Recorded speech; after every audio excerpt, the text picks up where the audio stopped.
Inilah kisah keutamaan berkonsentrasi untuk beribadah. Di sebuah pendopo sunyi, jauh dari hiruk-pikuk dunia, hiduplah seorang lelaki yang telah mengabdikan hidupnya untuk beribadah kepada Allah selama 100 tahun. Setiap hari ia berpuasa, setiap malam ia bersujud, dan setiap detik hatinya hanya berzikir menyebut nama Tuhan. Namun, syaitan yang licik tidak tinggal diam. Ia berbisik di telinga hati sang hamba. Mengapa engkau beribadah terus di sini? Dunia di luar sana penuh kenikmatan. Bukankah kerabat dan teman-temanmu merindukanmu? Bisikan itu sedikit demi sedikit meruntuhkan dinding kesabaran. Suatu hari ia pun turun ke kota. Teman-teman dan kerabatnya menyambut dengan hangat. Salah seorang sahabatnya berkata dengan penuh janji, "Engkau tidak perlu mengkhawatirkan apapun. Aku akan memenuhi semua kebutuhanmu. Beristirahatlah, nikmatilah dunia sebentar." Selama 7 bulan, lelaki itu tinggal di rumah sahabatnya. Ia disuguhi makanan terbaik, tempat tidur empuk, dan kenyamanan yang belum pernah ia rasakan selama 100 tahun beribadah. Namun di balik semua itu, hatinya perlahan terasa hampa. Malam-malamnya tak lagi diisi air mata rindu kepada Allah, tetapi dengan tidur panjang yang melalaikan. Hingga pada suatu malam, ketika waktu sahur hampir tiba, ia menjerit keras dalam tidurnya. Sahabatnya terbangun kaget, berlari ke sisinya. "Apa yang terjadi padamu?" tanya sahabatnya panik. Dengan napas terengah, lelaki itu berkata, "Nyalakan lampu." "Cepat nyalakan!"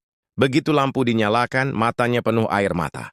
Suaranya bergetar, "Aku bermimpi, seorang pemuda tampan datang kepadaku, mengenakan pakaian putih yang memancarkan cahaya. Ia berkata, 'Aku adalah Rasulullah.' Wahai hamba Allah, apakah kau melihat celah pada Tuhanmu dan Rasulnya hingga kau tinggalkan ibadahmu? Kembalilah ke pendopomu sebelum ajal menjemputmu." Malam itu juga, tanpa menunggu fajar, ia meninggalkan rumah sahabatnya. Ia tak membawa apa-apa selain tubuh yang lemah dan hati yang penuh penyesalan. Ia berkelana di gurun pasir, meminum air hujan yang tertampung di bebatuan, memakan daun-daunan kering. Sambil berjalan, ia menangis, menengadah ke langit. "Ya Tuhanku, tubuhku penuh celah. Hatiku dipenuhi kesedihan, lidahku sering tergelincir dalam dosa. Ampunilah aku, wahai Zat yang Maha Pengampun, yang menutupi segala aib dan mengetahui segala rahasia." Hari demi hari ia berjalan dengan tekad kembali ke pendoponya. Ketika ia hampir tiba di sana, matanya tertumbuk pada sebuah tulisan yang terpampang di pintu pendopo. Ia berhenti, tertegun, membaca setiap kata dengan air mata mengalir deras. 1. Engkau bertawakal kepadaku, maka aku akan mencukupimu. 2. Engkau memilih untuk mengikutiku, maka aku akan mengizinkanmu. 3.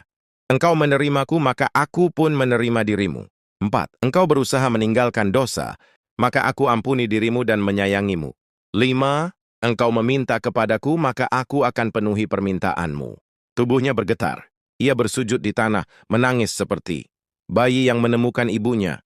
Sejak hari itu, ia kembali ke pendoponya, kembali mengabdikan hidupnya hanya kepada Allah.